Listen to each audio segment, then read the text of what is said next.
Bonjour et bienvenue à toutes et tous à ce dernier webinaire, de la saison. C'est la clôture de toute une série de webinaires qui ont eu lieu, cet hiver et ce printemps. Le thème d'aujourd'hui, c'est le module Electronic Banking d'Abacus qui va vous permettre de faciliter vos transactions financières, avec vos établissements bancaires, vos banques, de manière sécurisée. Aujourd'hui, avec moi, j'ai la chance d'avoir Nathalie qui est juste à côté de moi. Nathalie Martin, elle est consultante finance à Bacchus. Vous la connaissez peut-être pour certains d'entre vous. Donc, elle intègre bien entendu les modules classiques comptabilité financière, débiteur, créancier, gestion des commandes. Et puis aujourd'hui, elle va bien entendu revêtir, je dirais, sa casquette du module Electronic Banking. Et puis moi-même pour les aspects commerciaux au niveau des PME et des régies immobilières. Le sommaire aujourd'hui, relativement simple. Je vais laisser la parole tout de suite après à Nathalie pour la démonstration du logiciel et puis je vous retrouverai pour la troisième partie pour vous présenter un tout petit peu le concept de licence, le modèle de prix, puis les prestations de services inhérentes à l'implémentation de ce module. Et puis, n'hésitez pas, bien entendu, à poser vos questions. Vous avez sur votre droite une fenêtre qui vous permet justement d'aller poser vos questions au fur et à mesure, au fil de l'eau, hein, n'hésitez pas. Si vous avez un problème technique aussi, vous annoncez dans le chat, par exemple. Et puis, je voulais aussi vous dire, s'il vous plaît, de couper vos micros, sinon on risque de vous entendre en bruit de fond. Merci et puis, je laisse la parole du coup à Nathalie. Merci François. Alors, je vais partager mon écran.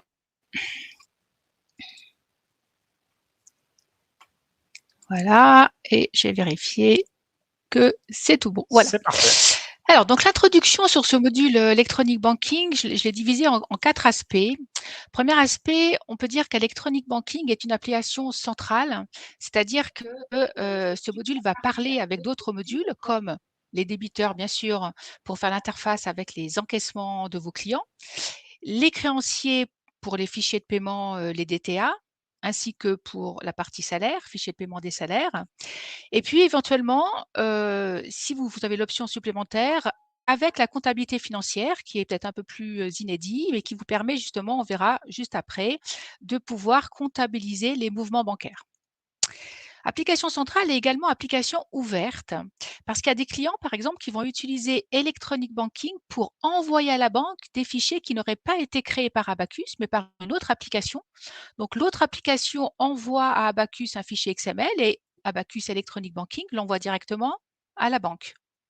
Ou, inversement, on peut venir récupérer des fichiers d'encaissement client qui arriveraient dans Abacus, enfin, qui arriveraient plutôt pas dans Abacus, mais qui arriveraient sur un répertoire particulier. Et l'application métier viendrait récupérer ces encaissements sur ce répertoire pour les rentrer dans son application, justement. Donc, Abacus peut, dans les deux cas, les deux exemples que je vous donne, être juste transitaire, si on veut bien, avec la banque pour le compte d'autres applications. Le droit des signatures, bien évidemment, il va falloir qu'on fasse du paramétrage pour autoriser certaines personnes à valider les fichiers de paiement. Donc, on retrouve également toutes les possibilités que vous avez vous-même déjà actuellement sur vos banques, c'est-à-dire à la fois des autorisations individuelles et collectives ou collectives. On voit ça juste après.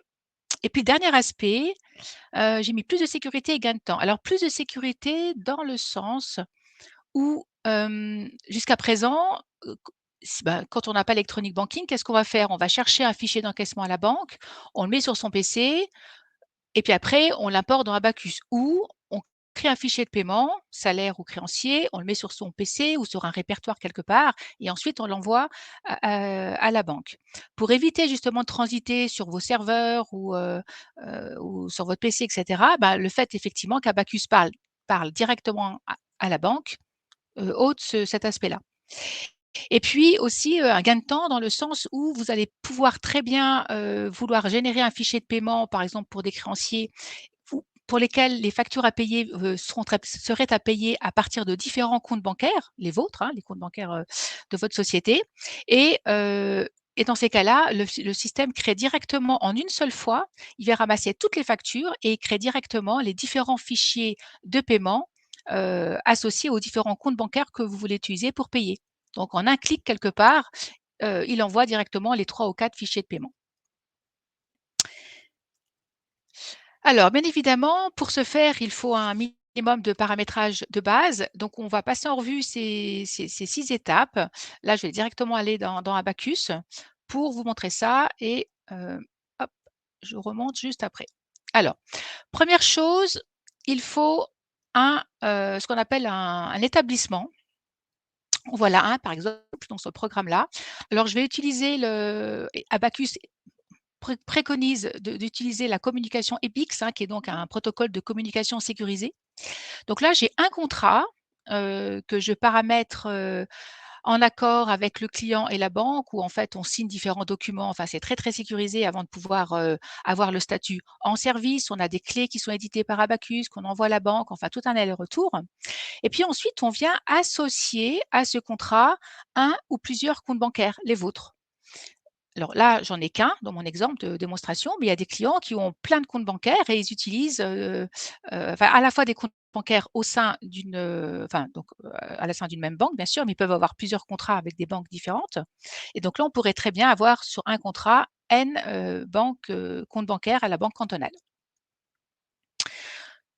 Ensuite, vous avez ici un petit programme qui permet, ça s'appelle contrôle de la communication, qui permet de voir un petit peu tout ce qui s'est passé, les différents échanges qu'il y a pu avoir entre, la banque et Abacus à ces dates-là, ce qui permet de voir éventuellement s'il y avait une erreur quelconque, un problème. Donc on retrouve, le C54 que vous connaissez, les fichiers d'encaissement client. C53, c'est les relevés de compte. Par exemple, XE2, c'est les fichiers PEN 001 et ainsi de suite, qu'on peut aussi retrouver ici.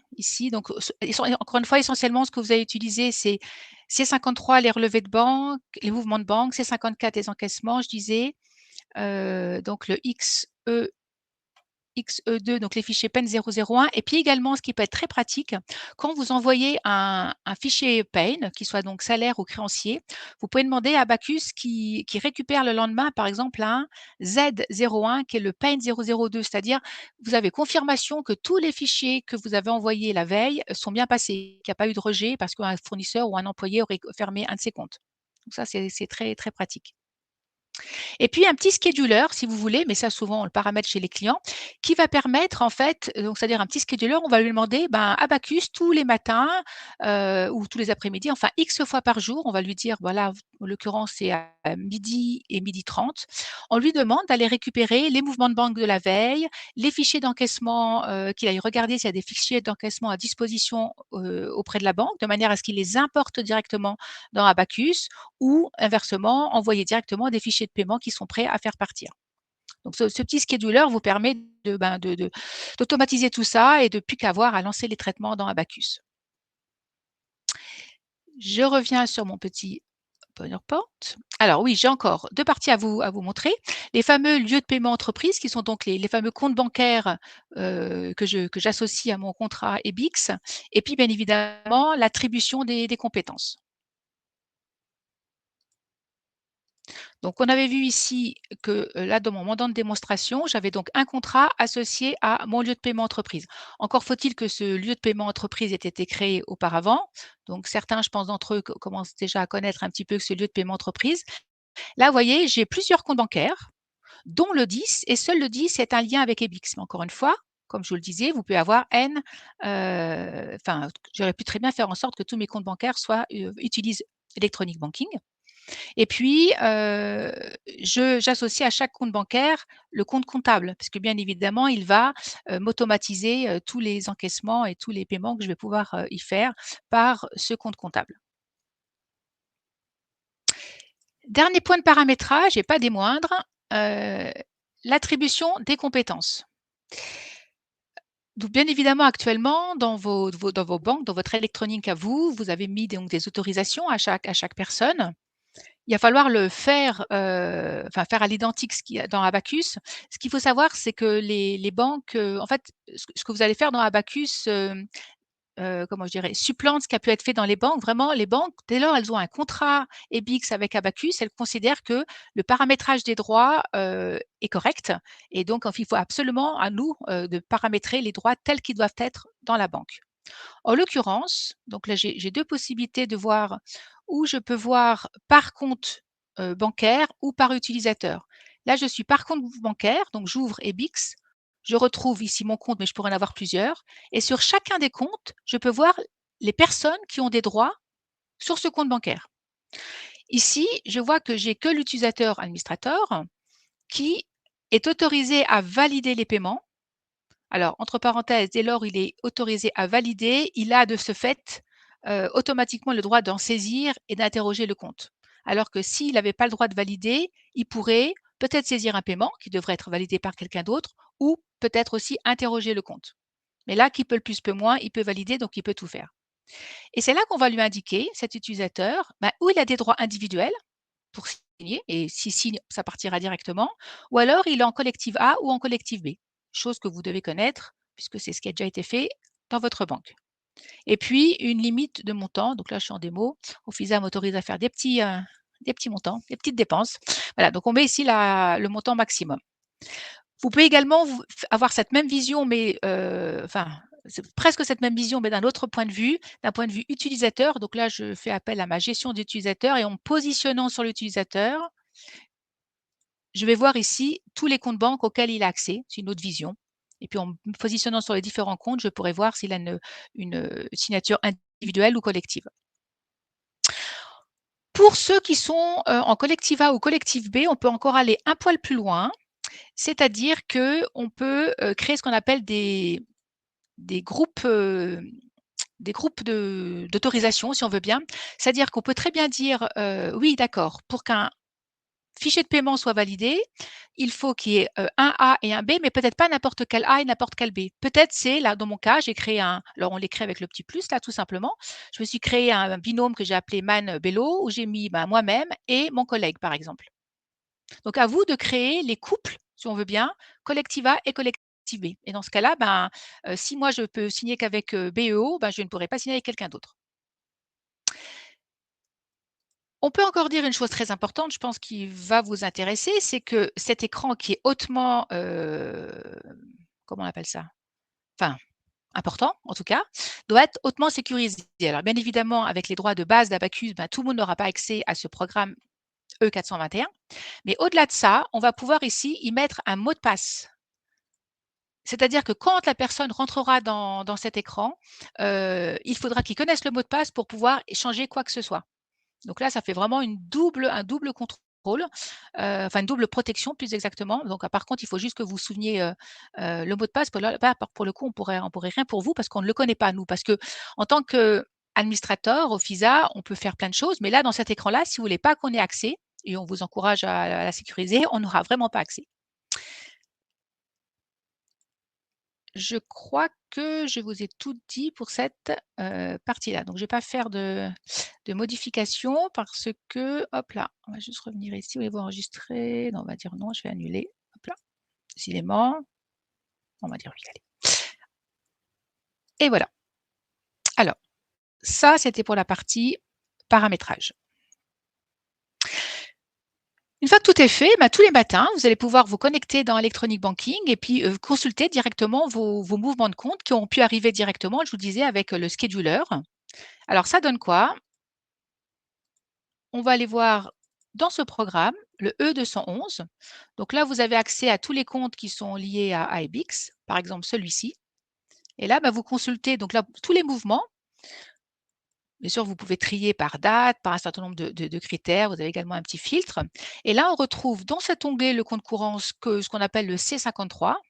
Et puis ici, dans le détail, le C54. Alors là, j'ai rien parce que dans mon montant de démonstration, j'ai pas de fichier d'encaissement client, bien sûr, mais là, vous auriez tous les BVR ou tous les QR qui seraient arrivés. Voilà pour la consultation des comptes.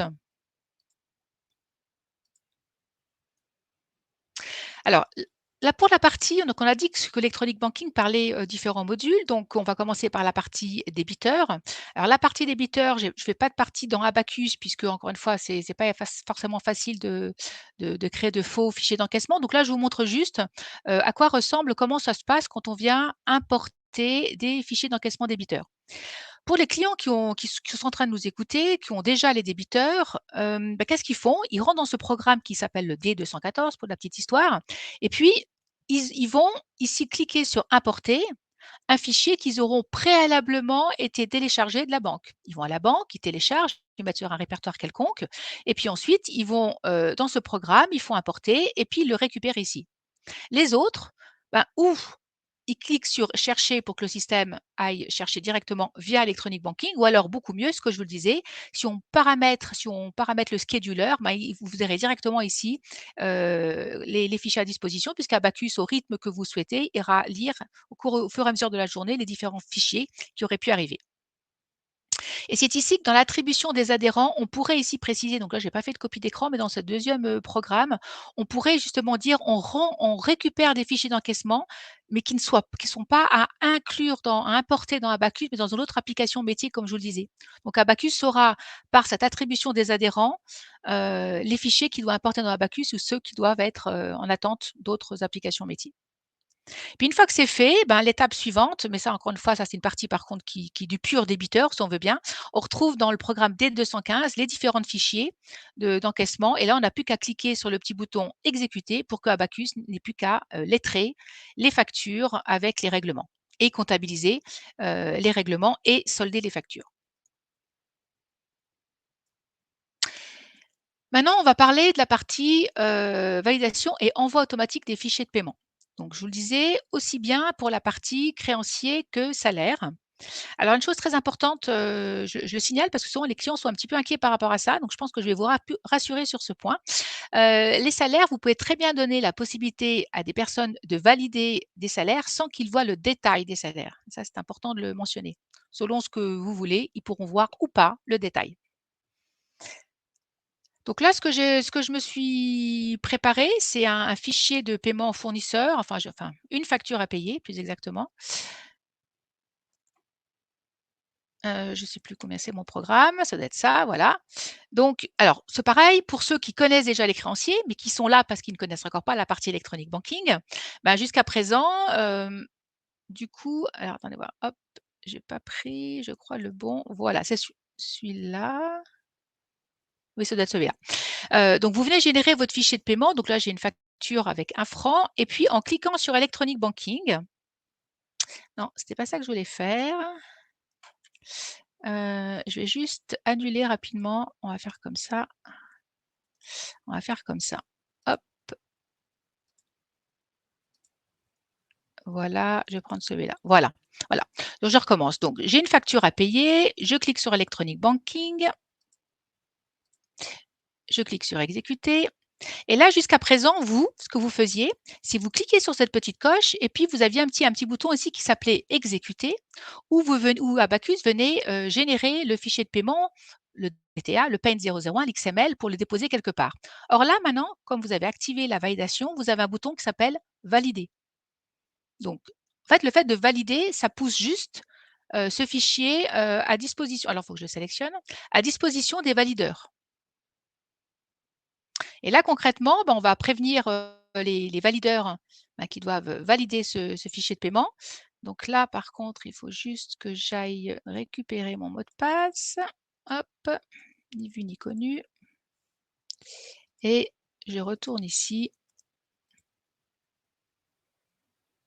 Voilà et là, je vois que je l'ai entièrement, libéré. Alors là, il se trouve que j'ai pris le même utilisateur que voilà. Mais si par exemple vous aviez plusieurs valideurs, une collective A, collective B, bah, dans un premier temps, leur statut aurait été partiellement libéré en attente du deuxième valideur et une fois que le deuxième valideur l'a validé, vous auriez également entièrement libéré. Et là, il n'y a plus qu'à aller dans transfert des ordres, le sélectionner et là, vous allez pouvoir et là, si je l'envoie, alors je pourrais le faire, je pourrais l'envoyer directement à la banque, mais l'intérêt, c'est que j'aurais voulu vous montrer, je peux pas, il faut attendre que la banque traite le fichier pour vous montrer demain matin l'extrait de compte, mais vous serez pas là, l'extrait de compte pour voir que le paiement a bien été débité. Voilà, donc vous voyez ce qui change par rapport voilà, si vous avez donc un bouton valider et ensuite le process s'arrête tant que les valideurs n'ont pas validé. Ce qu'il faut préciser aussi, c'est que les valideurs auront besoin, mais ça, François vous le dira après, auront besoin d'une licence électronique banking pour pouvoir valider. Quoi d'autre? Vous pouvez également, directement faire des paiements depuis Electronic Banking. Alors par exemple, qu'est-ce qu'on pourrait dire? Alors des choses autres que fournisseurs ou que salaire à première vue, par exemple faire un virement de banque à banque, pourquoi pas, de votre compte bancaire à un autre compte bancaire. Electronic Banking permet de faire du multi-devise, faire d'un compte bancaire dans une devise dans une autre, aucun souci. Ça se passe dans ce programme. À saisie des paiements. Donc ici, on retrouve d'ailleurs les différents types de bulletins. Vous pouvez très bien aller rechercher, faire un paiement en allant rechercher le bénéficiaire par son, ici, je crois que c'est quelque part, non, j'étais persuadée, non, bon non. Il me semblait qu'on pouvait retrouver, c'est par IBAN, pourquoi je ne le vois pas? Tchouk, tchouk, tchouk, tchouk. C'est ici, mais voilà, c'est la colonne là, compte, voilà, ça c'est l'IBAN. Donc en fait, l'idée, c'est que vous renseignez en fait, alors j'en prenais un au hasard, on va prendre celui-là. Voilà, vous y mettez le montant. Et puis ensuite, eh ben, ce fichier-là, il va devoir être validé comme l'avait été le fichier des salaires ou des créanciers. Et ensuite, il partira à la banque. Mais il y a toujours une possibilité quand même, de ce que je veux dire, c'est de faire des paiements individuels finalement dans Electronic Banking. Dernier point, c'est la possibilité de comptabiliser automatiquement les mouvements de banque.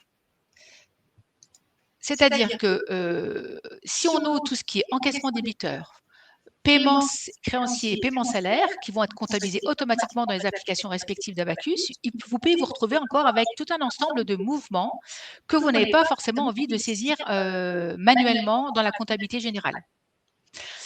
Dans ces cas-là, vous allez devoir prendre une option supplémentaire, parce que c'est lié à une option Abacus supplémentaire, qui va vous permettre, alors, ou de créer des règles, ça c'est le must, on va dire, des règles qui vous permettent, je vais vous montrer, de pouvoir, comment dire, de dire à Abacus, bah, tiens, si dans le mouvement de banque, tu trouves par exemple ce mot-là, prends un exemple, eh bien, tu vas pouvoir automatiquement, tu me le comptabilises directement sur ce compte comptable et il l'envoie directement dans le module de la comptabilité générale. Ou alors, si vos mouvements bancaires ne sont pas facilement, comment je dirais, vous avez du mal à trouver la règle qui convient, bah, au moins, ce qu'il vous propose, je vais vous montrer, il vous propose au moins l'écriture, elle est déjà écrite finalement, il n'y a plus qu'à mettre à la main le numéro de compte et pof, ça part directement dans la comptabilité financière. Je vous montre ça. Donc, où on passe par des règles, j'ai créé une règle extrêmement simple. Donc ici, on voit toujours sur mon lieu de paiement numéro 10, ma banque cantonale, j'avais déjà une règle, j'en ai créé une deuxième qui s'appelle règle démo. Et là, je dis, cette règle, je l'envoie dans la comptabilité financière. Tu l'envoies que si tu trouves 95% de concordance entre la règle que je te mets et ce que tu trouves sur le mouvement de la banque. Et puis, alors là, j'ai fait quelque chose de très simple. Je dis, en fait, dans le champ qui s'appelle information du fichier de banque que la banque nous envoie, si tu vois par exemple le mot Amex, alors tu le mets sur ce compte-là. Alors, on peut faire des tests pour voir si la règle, quand on est en train de créer les règles, si c'est correct ou pas. On vient chercher par exemple des mouvements de banque qui correspondent à notre règle. Et puis ensuite, on vient tester en fait la concordance entre la règle qu'on a mis et le mouvement qu'on a mis. Si on n'arrive pas à 95, c'est qu'il y a un petit souci, on vient corriger. Donc ça, c'est la première possibilité. Deuxième possibilité, c'est de venir compléter le numéro de compte manuellement, mais c'est déjà pré-mâché parce que finalement, dans ce programme qui s'appelle imputation des mouvements de compte, vous avez tous les mouvements de compte. Ceux qui sont en vert, ce sont en fait des mouvements qui ont été où il a trouvé le compte comptable ou via des règles, ou alors vous êtes déjà venu le compléter manuellement, vous voyez, ou alors, ce qui est en rouge, c'est à compléter. Donc, en attendant, il le met sur un compte d'attente que je lui ai paramétré. Puis ensuite, vous n'avez plus qu'à, vous avez donc le mouvement, le libellé de l'écriture. On va pousser un petit peu, on va plutôt faire comme ça, voilà. Et puis, en fonction de ce que vous devez faire, vous n'avez plus qu'à simplement mettre le compte comptable qui va bien. Et puis ensuite, vous n'avez plus qu'à l'imputer et l'écriture se retrouve en comptabilité générale. Voilà, donc j'ai pas eu le temps de voir s'il y avait des questions. Il y en a, mais Ah, on voilà, va se réserver peut-être tout à à l'heure, d'accord. la fin du ouais, alors dans quelques minutes pour y répondre. Peut-être il y a Ouais. d'autres questions qui vont arriver d'ici là. Voilà, donc là, je Euh, vous ai vraiment montré donc comment, encore une fois, pouvoir encaisser. Alors, on n'a pas vu le live pour la partie encaissement, mais comment avoir, en fait, le matin, quand vous arrivez le matin, vous avez vos mouvements de banque de la veille, tous les fichiers d'encaissement qui sont arrivés depuis le matin, que vous n'avez plus qu'à, encore une fois, juste à lancer le process pour qu'il fasse le lettrage. Et puis les fichiers de hmm. paiement salaire et créancier, ben, en cliquant sur un bouton pour valider, ils seront partis directement à la banque. Et puis la cerise sur le gâteau, je vous disais, c'est cette fameuse comptabilisation des mouvements autres qui sont pu Mhm. arriver sur la banque. Voilà. Je Super. passe la parole à François et en attendant, je prends connaissance de vos questions. Merci beaucoup Nathalie pour ta présentation. C'est particulièrement appréciable d'avoir une démonstration live de l'électronic banking, hein. C'est quelque chose qu'on vient de monter, mais c'est bien aussi pour vous de voir tout le processus, et notamment le processus de validation des paiements. Je pense que c'est une bonne chose aussi de pouvoir montrer ça en live aux clients pour que vous puissiez vous rendre bien compte de ce que ça implique. Moi, je vous reprends pour la partie coût, la partie modèle de prix Abacus. Alors, pour la plupart, vous êtes déjà des clients, donc vous êtes déjà, on va dire, au courant de certaines choses. Bien entendu, la licence Abacus nécessaire de base, c'est le module Electronic Banking à proprement parler. Vu que vous connaissez déjà un peu le modèle de prix Abacus, vous savez que vous avez toujours une base dans Abacus, puis des options. Euh, pour vous donner un exemple de prix pour l'électronic banking avec 4 utilisateurs, donc autant d'utilisateurs toujours que de viseurs, que de signataires dans l'électronic banking, bien entendu, vous avez un coût unique d'acquisition qui est quand même relativement raisonnable de 1260 francs. Bien entendu, toujours dans le monde Abacus, vous avez des options. Euh, alors, il y en a plus que trois, à vrai dire, mais il y en a principalement trois qui sont optées par nos clients. C'est l'option mandant. Là aussi, vous devez savoir ce que c'est que cette option. Ça permet d'ouvrir autant de comptabilité, de société que vous le souhaitez dans Abacus pour gérer la comptabilité de la société, mais aussi, bien entendu, tous les aspects electronic banking. La deuxième option, c'est l'imputation mouvement de compte. C'est celle que Nathalie a présentée juste avant. Ça va vous permettre d'imputer automatiquement des écritures bancaires dans la COFI. Et puis, autre option également importante en termes de sécurité, c'est le double contrôle sur les signatures. Donc, c'est une option qui va vous permettre en fait d'aller valider par un deuxième utilisateur tout le paramétrage des droits sur les contrats. Donc, ça aussi, c'est important et c'est actuel, bien entendu, en termes de sécurité. Pour les prestations de mise en œuvre, euh, vous avez bien entendu la mise en place du module Electronic Banking en termes de paramétrage, la formation des utilisateurs ou plutôt des super utilisateurs dans le cadre de l'Electronic Banking et puis l'assistance au démarrage sur les premiers traitements. L'idée du modèle de prestation de service qu'on vous propose, on va vous accompagner en fait sur le paramétrage des 2 premiers contrats, ce qu'on estime, on va dire, pour un client standard avec des besoins standards, à environ 2 jours de travail, soit un coût de 3200 francs. Donc l'idée, c'est vraiment que vous soyez autonome après le paramétrage, après cet accompagnement sur les 2 premiers paramétrages des 2 premiers contrats, pour que vous puissiez ensuite prendre en charge le paramétrage des autres contrats, si vous avez bien entendu d'autres contrats à paramétrer. Donc l'idée, c'est vraiment que vous soyez le plus autonome possible sur cette application et puis que vous ne soyez pas dépendant du prestataire. Voilà pour la partie coût. Bien entendu, c'est avec plaisir qu'on discute avec vous et puis qu'on analyse vos besoins, puis qu'on vous remet une offre en bonne et due forme. Je voulais peut-être conclure par le fait qu'on propose à nos clients existants des formations, alors pas forcément sur l'électronic banking, mais ça pourrait être un thème dans les prochains mois. N'hésitez pas à aller voir notre site internet pour prendre connaissance des formations qu'on met à disposition de nos clients. Voilà pour la partie pricing, modèle de prix. Je propose de conclure ce webinaire avec les questions. Alors, on a Estelle.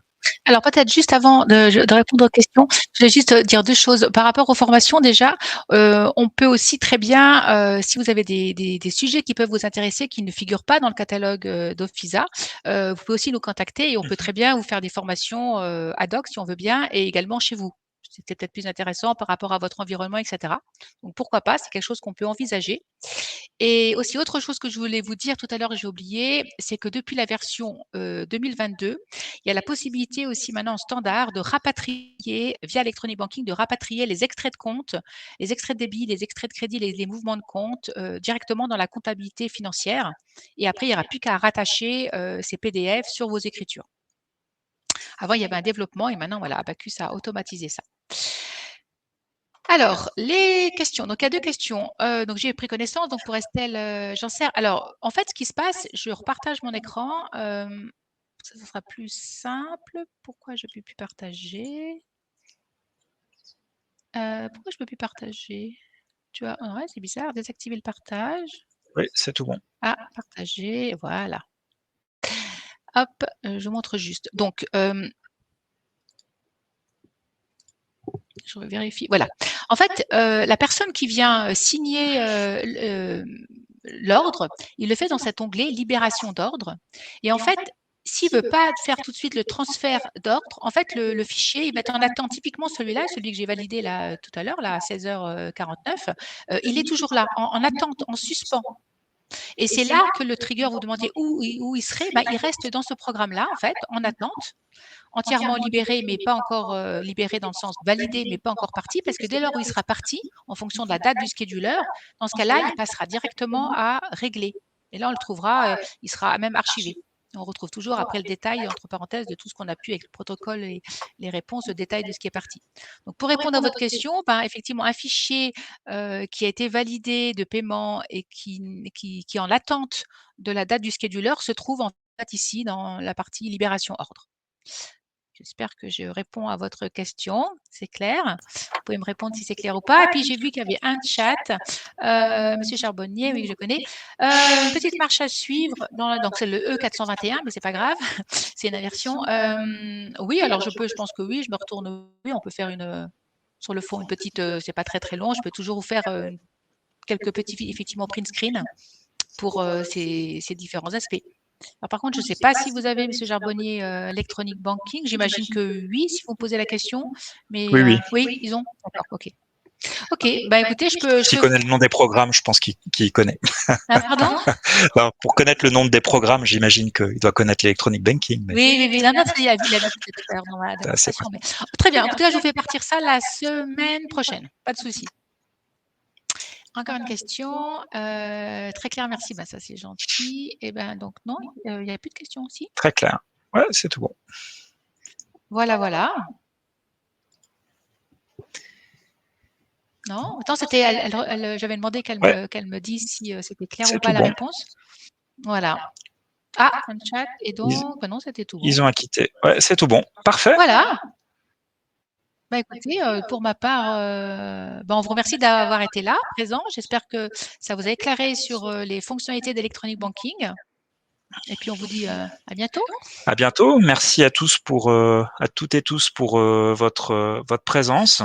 Et puis on se retrouve donc à la rentrée à partir du mois de septembre probablement avec toute une série de nouveaux webinaires autour de la finance, des salaires, des RH, peut-être d'Abaïmo également. On se réjouit de vous revoir et puis à tout bientôt. Au revoir. Bel été à vous. Merci. Au revoir.